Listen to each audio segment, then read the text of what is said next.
Welcome to xGameZones, hub to latest popular games, reviews, preview and news. Pillars of Eternity 2, Deadfire brings a world full of challenges, dangers, and risks in which you are about to make your history. Thanks to its incredible quest design, your adventure in the world of Deadfire has nothing less than the main storyline of the game. It's a huge, detailed, and living game that deserves to be played over and over. Playing Deadfire after having the chance to go through the last year's The Outer Worlds led me to the conclusion how close both of the games are in the base RPG structure, and how inspiring Pillars of Eternity should be for other RPG makers thanks to its flawless narration and unbelievably detailed gameplay elements.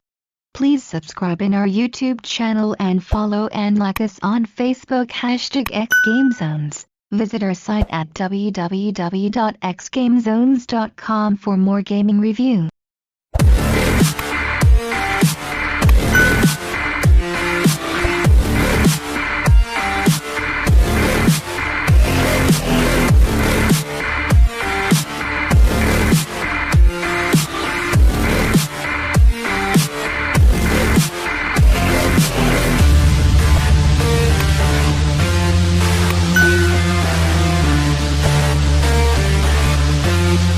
Pillars of Eternity 2, Deadfire isn't a new game to review in 2020. The game originally launched 2 years ago, but the console editions have only recently arrived. The console versions feature all the post-launch editions and expansions too. After Larian Studios' Divinity: Original Sin 2, Deadfire is another great chance for console players to get their hands on a fully open-world narrative-driven isometric RPG that leads you to the feeling that you're reading a well-written book while following your own story. Nowadays, the industry leans towards open-world environments in games rather than trapping players between invisible walls, but making a free-to-explore world doesn't mean drawing an expansive map and leaving the player there to survive. It's important how much freedom you have in an open-world game to do what you desire. I don't want to say every game should be a Grand Theft Auto, but considering the genre's borders,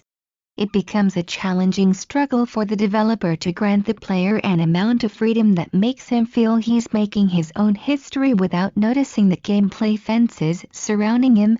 Like any game that has been made so far, Deadfire features a finite world with dozens of missions that have to be done by the player, and some inevitable battles that have to take place. Deadfire's wild card is the fact that it doesn't boast the main storyline over your adventure. In other words, the way you decide to explore the world, hunt treasures, and strengthen your crew could be more intriguing than what developers have planned. Thanks to Obsidian's brilliantly crafted quests in the game, in Deadfire's vast world filled with numerous islands, landing on each one of them will make you encounter with a new challenge. Whether it's dealing with dragons and high-profile gods to beat Iothas, the main antagonist of the game, or fleeing from deadly pirates to keep resources and survive in a world that you choose your own way, you should always get ready for your own death.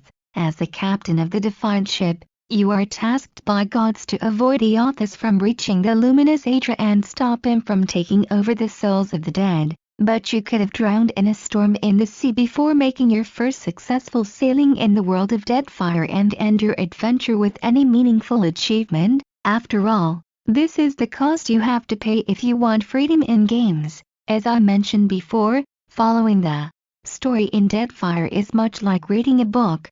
All the dialogues between you and other characters in the game have been detailed with beautifully written descriptions of the characters' moves, gestures, and feelings, which is a clever way of injecting details into an isometric view in which you can't spot the people's body language.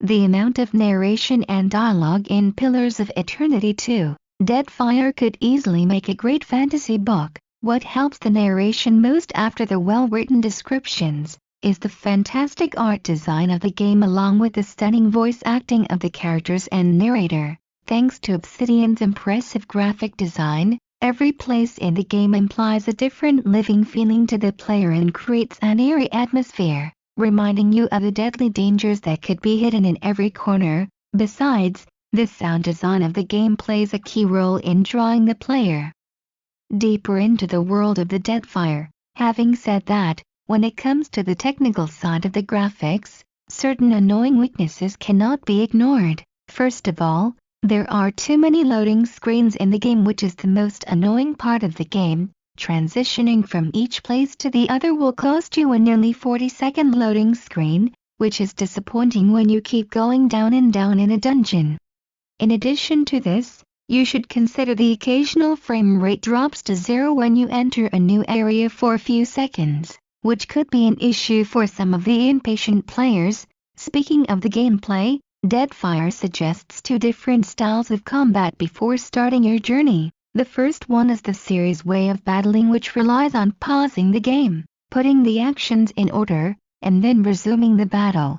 On the other hand, there is a turn-based mode that could be a good fit for those who are not familiar with Pillar's combat structure. I prefer Deadfire's real-time combat design because of its easy control over time and characters, though in some battles with more enemies, the turn-based style would benefit you more. Based on the class and division you choose for your character, there are many skills and abilities to unlock and improve in your progression menu. While some of the skills are combat exclusive, there are other sorts of abilities that would help you to win the diplomatic battles in dialogue and save a heavy engagement for your side. Also, there is a third kind of skills that will aid you in your explorations, things like picking a lock, surviving the storm, and sneaking around enemy armies. While you have full control over your assets, skills, and weapons, you can customize your crew's gear and abilities. The more you earn XP,